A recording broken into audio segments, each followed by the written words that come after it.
देखो गाइस, हम पहले सीख चुके हैं।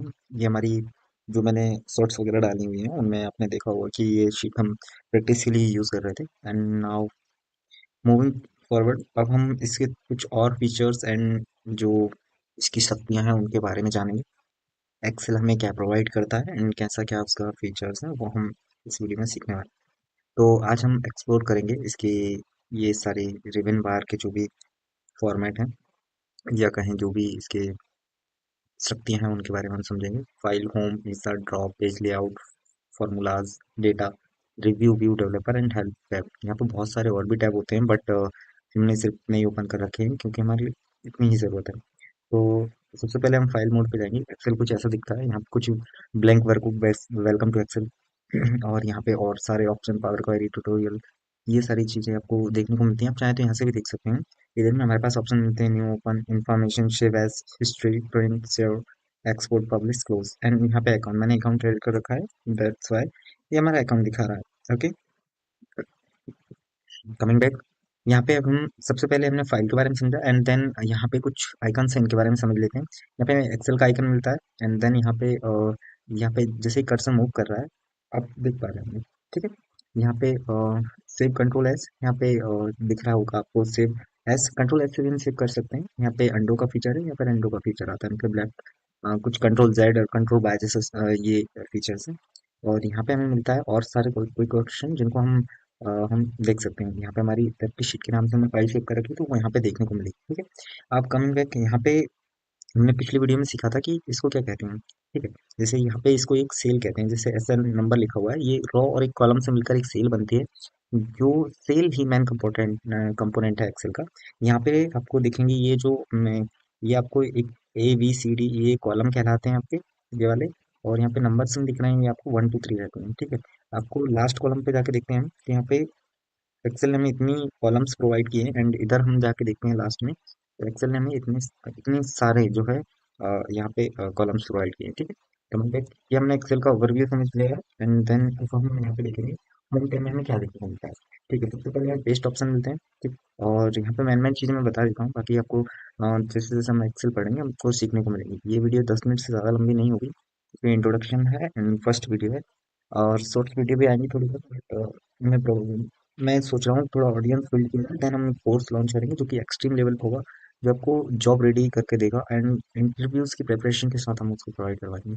ओके, ठीक है, तो यहाँ पे हमें पेस्ट मिलता है, देन यहाँ पे cut, copy and format painter मिलता है। इन सबका यूज समझेंगे हम। यहाँ पे हम जो भी फॉन्ट्स वगैरह उनका यूज कर सकते हैं। देन यहाँ पे हमें ऑप्शन मिलते हैं। मैं इसको कॉलेप्स कर रखा है, मतलब मैं इसको अनकॉलेप्स कर लेता हूँ, कस्टमाइज। ठीक है, सब फीचर्स के बारे में हम समझेंगे बट यहाँ पे इसको रिबन को अनकॉलेप्स कर लेंगे। ठीक है, तो मैं यहाँ पे अपने नेम पे कर्सर रखता हूँ और इसको बड़ा छोटा करता हूँ। यहाँ पे फॉन्ट तो बड़ा और छोटा होता है। ठीक है, एंड देन यहाँ से फॉन्ट को बोल्ड कर सकते हैं, अनबोल्ड कर सकते हैं, ये आपके जनरल ऑप्शन रहते हैं। ठीक है, यहाँ से कलर कोडिंग, कैच कोडिंग रहती है। कोई सा मैं कलर में मूव करूंगा, यहाँ से कलर का बैकग्राउंड चेंज होगा इसका। ठीक है, और यहाँ पे टेक्स्ट का कलर चेंज होता है, जैसे व्हाइट करना है मुझे, कोई सा भी कलर करना है तो मैं यहाँ से कर सकता हूँ। इधर भी बहुत सारे कलर्स हैं, इनका एक एक करके यूज किएंगे। यहाँ से हम कंटेंट को सेंटर, लेफ्ट, राइट में मूव कर सकते हैं। यहाँ से मुझे अगर और कोई एंगल में टेक्स्ट को रखना है, लेट्स सपोज इस एंगल में रखना है, तो मैं सभी टेक्स्ट को इस एंगल में रख सकता हूँ। नहीं तो मुझे यहाँ पे जैसा भी मैं चाहूँ वैसा रख सकता हूँ, या फिर मुझे नहीं रखना है तो मैं नॉर्मल भी इसको हटा दूंगा तो नॉर्मल में आ जाएगा। यहाँ पे टेक्स्ट टेक्स्ट को रैप कर सकते हैं। इट मीन्स अगर मैं यहाँ पे कुछ और भी लिख देता हूँ, लेट सपोज कि ये सेल से बाहर जा रहा है। ठीक है, और मैं इसको एंटर मार के यहाँ पे इस सेल पे इसमें रैप लगा देता हूँ तो ये रैप हो जाएगा, मतलब कि नीचे खिसक आएगा, सेल में कंटेंट फिट होने लगेगा। राइट, मैं कंट्रोल जेड कर दूंगा क्योंकि मुझे जो भी लिखा है अच्छा नहीं लग रहा था। ठीक है, यहाँ पे मर्ज ऑन सेंटर का ऑप्शन है, मतलब मैं नेम एंड नंबर को मर्ज कर दूंगा। ठीक है, मैं शॉर्टकट्स कर रहा हूँ यूज बट सारे बता दूँ। ये बोल रहा है कि मर्ज अगर आप करते हैं तो दोनों कंटेंट में जो फर्स्ट वाली सेल कंटेंट है वही रहेगा। हम कहेंगे ओके भैया, ठीक, यहाँ पे दो सेल मर्ज हो गई। ठीक है, उसके बाद यहाँ पे जनरल में ऑप्शन आते हैं। यहाँ पे जनरल मतलब ये वैल्यूज रहती हैं कि जो टेक्स्ट है या सेल के अंदर जो भी कंटेंट है वो किस वैल्यू से हुआ। जनरल, नंबर, करेंसी, इन सारे जो वैल्यू हैं या फिर डेटा टाइप है उनका हम यूज करते हैं। ठीक है, इसके बाद में हमारे यहाँ पे ये शॉर्टकट में डेटा टाइप दिए हैं। कंडीशनल फॉर्मेटिंग है, ये एक मेजर जो यूज है एक्सेल का वो होता है कंडीशनल फॉर्मेटिंग। इसके बारे में भी समझेंगे।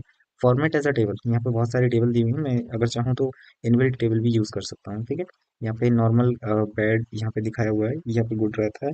ये हमें कैस्केडिंग टाइप की दिखाते हैं, जैसे अगर आपने CSS पढ़ा हो तो वहाँ पे जो कैस्केडिंग रहती है। वैसे कलर कोडिंग रहती है। कलर कोडिंग है किस तरह की हम रखते हैं, ये नॉर्मल है, यहाँ पे बैड रहती है, ये गुड रहती है, ये नेचुरल है, ठीक है।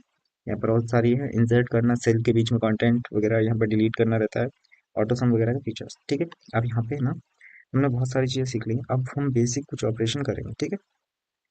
जैसे कि सबसे पहला तो ऑप्शन रहता है, ऑपरेशन जो रहता है एक्सेल में वो सम ही रहेगा, ठीक है। तो सम को दो तरीके, अब यहाँ पे जैसे आप देख रहे हैं यहाँ पे एक फार्मूला बार दिख रहा हुआ, ठीक है। मैं यहाँ पे इसको यूज नहीं कर रहा हूँ, इसलिए जस्ट बिकॉज कि यहाँ पे कुछ और नहीं दिख रहा है, मेरे पास ऑप्शन नहीं आ रहा है हाईलाइट करने का, बट मैं यहाँ पे आपको अगर कर्सर मूव होता दिख रहा है तो मैं इसको यहाँ पे, ये फॉर्मूला बार रहता है हमारा, जैसे कि मैं इस पे कर्सर ले जा रहा हूँ तो ये शो भी कर रहा है, ठीक है। यहाँ पे जो भी संख्या शो करेगा, ठीक है। और एक यहाँ पे डायरेक्टली आप टाइप कर सकते हैं, ठीक है। तो जो भी फॉर्मूला लिखा जाता है एक्सेल में, याद रखिएगा वो इक्वल्स टू लगा के लिखा जाता है, ठीक है। जैसे मैथ में रहता है ना इक्वल्स टू करके हम कोई सी भी इक्वेशन सॉल्व करते थे, वैसे एक्सेल में यहाँ पे लिखते हैं हम फॉर्मूलेज, आप धीरे धीरे करके सीख जाएंगे, बट यहाँ पे सम का है तो सम का फॉर्मूला रहता है, इसमें नंबर्स रहते हैं कि नंबर वन मतलब कितने नंबर्स हम जितने भी नंबर देते जाएंगे वो यहाँ पे सम हो जाएंगे। लेट्स सपोज मैंने ये वाला एक नंबर दे दिया, आप मैनुअली नंबर्स टाइप नहीं करेंगे सेल के अंदर, मतलब आप सेल का रेफरेंस दे रहे हैं, यहाँ पे कोई नंबर नहीं दे रहे हैं, रेफरेंस दे रहे हैं, मतलब इस सेल के अंदर अगर कोई भी नंबर है तो उसको क्या करना है हमको जोड़ना है, ठीक है। कॉमा लगा कर देंगे और दूसरा मैं यहाँ पे दे देता हूँ, ठीक है। और ब्रैकेट क्लोज बंद करना याद रखिएगा, ये जैसे ही आप इक्वल टू सम लिखेंगे तो उसके बाद टैब दबाना रहता है, तो ये सम ले लेगा एंड देन आपको नंबर देना है, ठीक है। एंटर मारेंगे, ठीक है। अब यहाँ पे ये जो आप देख रहे हैं मैं इसको बोल्ड कर देता हूँ और इसको सेंटर में कर देता हूँ तो आपको अच्छे से दिखेगा, ठीक है। इसको थोड़ा और बड़ा कर लेते हैं। अब यहाँ पे ये 27 जो नंबर है वो 12 और 15 का टोटल है, बट मैं अगर चाहूँ तो यहाँ पे 12 बाय 12 की जगह कुछ भी नंबर चेंज कर दूँ, लेट्स सपोज 30 रख देता हूँ, यहाँ पे ऑटोमेटिक चेंज होगा क्योंकि हमने कोई नंबर नहीं दिया था, हमने सेल का रेफरेंस दिया था। 15 की जगह मैं दोबारा 30 कर देता हूँ, ये 60 हो जाएगा क्योंकि हमने सेल का रेफरेंस दिया, ठीक है। ये दो नंबर का हो गया। अब मैं चाहूँ तो मैनुअली भी कर सकता हूँ, अगर मुझे कोई रेफरेंस नहीं देना तो यहाँ पे मैं 15 प्लस 15 लिखूंगा और यहाँ पे ये एंटर करके मुझे 30 दे देगा, ठीक है। बट इस तरह की कैलकुलेटर में हम कैलकुलेशन कर सकते हैं तो एक्सेल का यूज नहीं करते, ठीक है। अब यहाँ पे मैं चाहूँ तो इसका शॉर्टकट होता है ऑल्ट इक्वस टू, ऑल्ट दबाइए आप, इक्वस टू दबाइए तो यहाँ पे एंटर करेंगे तो ये सभी जो नंबर है उनका दे देगा। यहाँ पे कर्सर मूव करके दिखाता हूँ, यहाँ पे भी दिखा रहा है आपको एवरेज कितना है, इसका काउंट कितना है एंड सम कितना है, यहाँ पर भी शो हो रहा है, ठीक है। तो ये हमारा हो गया। अब यहाँ पे ऐसे ही रहता है हमारा काउंट का, तो हमें काउंट काउंट करना रहता है। काउंट कौन सी, जो सेल का रहती है, याद रखिए एक्सेल हमेशा रेफरेंस का जो है जरिया है, मतलब हम मैनुअल कैलकुलेशन नहीं करते हैं, हम रेफरेंस देते हैं सेल्स सेल का। जैसे मैंने बताया कॉलम और रो को मिलाकर एक सेल बनती है, उनका रेफरेंस देते हैं। तो कभी भी ये बात ध्यान रखिएगा कि मैनुअल हम कुछ भी नहीं करते, सेल में जो कंटेंट होगा, लेट्स सपोज अगर सेल ब्लैंक भी है और बाद में मैं अगर मान के चलिए, देखिए मैं आपको एक एग्जांपल बताता हूँ, मैं यहाँ पे टेस्ट करता हूँ और ऊपर वाली सेल का प्लस और इसके बाद में यहाँ पे नीचे वाली सेल का, ये दोनों सेलों को कर, बट यहाँ पे कुछ भी शो नहीं होगा क्योंकि कंटेंट नहीं है। बट अगर यहाँ पे टू कर देता हूँ मैं और यहाँ पे भी टू कर देता हूँ तो फोर हो जाएगा, देखिए। तो यहाँ पे कुछ नहीं था लेकिन फिर बाद में कंटेंट डाला तो प्लस हो गया। ये रेफरेंसेस का खेल है, ठीक है। ये सारे शॉर्टकट्स मैं आपको धीरे धीरे बता दूंगा, नेक्स्ट वीडियो में हम शॉर्टकट्स के ऊपर ही रखेंगे। जितने मैं ऑपरेशंस करते जा रहा हूँ उतने आपको शॉर्टकट बताते जा रहा हूँ, ठीक है। मैं थोड़ी और चीजें बता देता हूँ आपको, ठीक है। तो हमने काउंट का ऑप्शन सीख रहे थे हम, ठीक है। काउंट, और यहाँ पे काउंट मैंने अपने ऑटोमेटिक यहाँ पे फॉर्मूलेज आते हैं, CUNT लिखा, काउंट लिखा, तो यहाँ पे टैब दबाऊंगा मैं, और ये आ गया, ठीक है। इसके बाद में मैंने यहाँ पे ऊपर से लेके यहाँ तक, ऊपर से लेके नीचे तक की ये मैंने दी, तो मैंने इसको, अब आप ये मत समझ, अब यहाँ पे एक चीज समझने वाली है कि सम में भी हम सेम रेफरेंस दे रहे हैं और काउंट में भी, तो काउंट में भी हम रेफरेंस ही दे रहे हैं। तो ये क्या करेगा, रोज को काउंट करेगा, मतलब कि कितनी रोज। अब यहाँ पे ब्लैंक रोज काउंट नहीं करता है ये, ठीक है। और टेक्स्ट फॉर्मेट भी काउंट नहीं करता है, टेक्स्ट के लिए अलग से मैं आपको नेक्स्ट उसका बताता हूँ। बट यहाँ पर ये 5 काउंट दे रहा है, जबकि इसका सम जो है 143 आ रहा था, बट यहाँ पे 5 दे रहा है क्योंकि 5 सेल के अंदर कंटेंट है। लेट सपोज अगर यहाँ पे मैं सेल इंसर्ट कर देता हूँ और इसके अंदर कुछ भी कंटेंट नहीं देता हूँ तो फिर भी ये काउंट नहीं करेगा, ठीक है। देखिए नहीं कर रहा है, बट यहाँ 5 लिख देता हूँ मैं तो यहाँ पे 6 सेल आएंगे क्योंकि 6 सेल के अंदर कंटेंट है, ठीक। ये मेरा काउंट का फॉर्मूला लगा। अब लेट सपोज मुझे जो टेक्स्ट भी काउंट करने हैं तो उसके लिए फॉर्मूला होता है मेरा काउंट ए, सॉरी, काउंट ए। यहाँ पे काउंट ए लिखूंगा मैं, और काउंट ए के बाद में यहाँ पे मैं यहाँ पे इसको देता हूँ, ठीक है। ये कुछ भी सेल को रेफरेंस दे रहा है इसीलिए ये मान ही नहीं हुआ। याद रखिए अगर जिस सेल में आप फॉर्मूले दे रहे हैं उसको आप रेफरेंस में नहीं ले सकते, ये एक्सेल का बाय डिफॉल्ट फीचर है कि आप कैलकुलेशन गलत हो जाएगी, ठीक है। काउंट लिखा मैंने, काफी काउंट ही कर रहे थे तो यहाँ पे मैं दे रहा हूँ इसका रेफरेंस और यहाँ पे इसको, ठीक है। तो ये 5 दे रहा है, ठीक है, तो इसमें तो कोई बड़ी बात नहीं है। लेकिन अगर मैं यहाँ पे एंटर करता हूँ, अब ब्लैंक है, ब्लैंक काउंट नहीं होता है, उसके लिए अलग से ऑप्शन होता है काउंट ब्लैंक करके। यहाँ पे अब देखिए मैं यहाँ पे नंबर एंटर करूंगा वो भी ये काउंट कर रहा है, बट ए एंटर करता हूँ वो भी ये काउंट कर रहा है।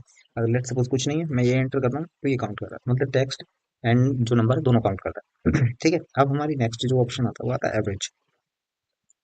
ठीक है, एवरेज आता है, तो मैं यहाँ पे इक्वल्स टू एवरेज लिखूंगा। देखिए जो भी आप सोच रहे हैं वो सब कुछ होगा इसमें। ठीक है, मैं यहाँ पे पाँच, ये हमने 28 एवरेज पहले भी देखा था। ठीक है, बट मैं यहाँ पे आपको एवरेज का फॉर्मूला लगा के दिखा रहा हूँ। तो यहाँ पे देखिए 28 एवरेज आ रहा है पांच संख्याओं का। ठीक है, यहाँ पे एक्सेल इनबिल्ट फीचर प्रोवाइड करता है कि यहाँ पे काउंट, सम और एवरेज ये तीनों आपको बाय डिफॉल्ट दिखाता है। ठीक है, यहाँ पे आई थिंक ये रिकॉर्ड नहीं हो रही है इसलिए, बट मैं आपको दिखा देता हूँ। ठीक है, यहाँ पे रिकॉर्ड नहीं हो रही है इसलिए, यहाँ पे कॉर्नर में आपको दिखाई देता है जिसमें कर्सर मूव कर रहा हूँ नीचे। यहाँ पे नेक्स्ट वीडियो में हम इसको समझेंगे। ठीक है, तो यहाँ पे ये हो गया हमारा। उसके बाद में और तो हमारा इतना कुछ बेसिक कैलकुलेशन का है नहीं है।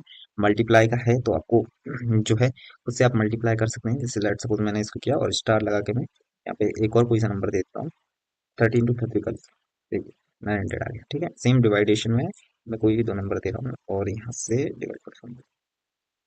ठीक है, ओके, नेक्स्ट वीडियो में इसके फॉर्मूलेस वगैरह हम समझेंगे। तो आपको नेक्स्ट वीडियो जल्द ही इसमें देखेंगे।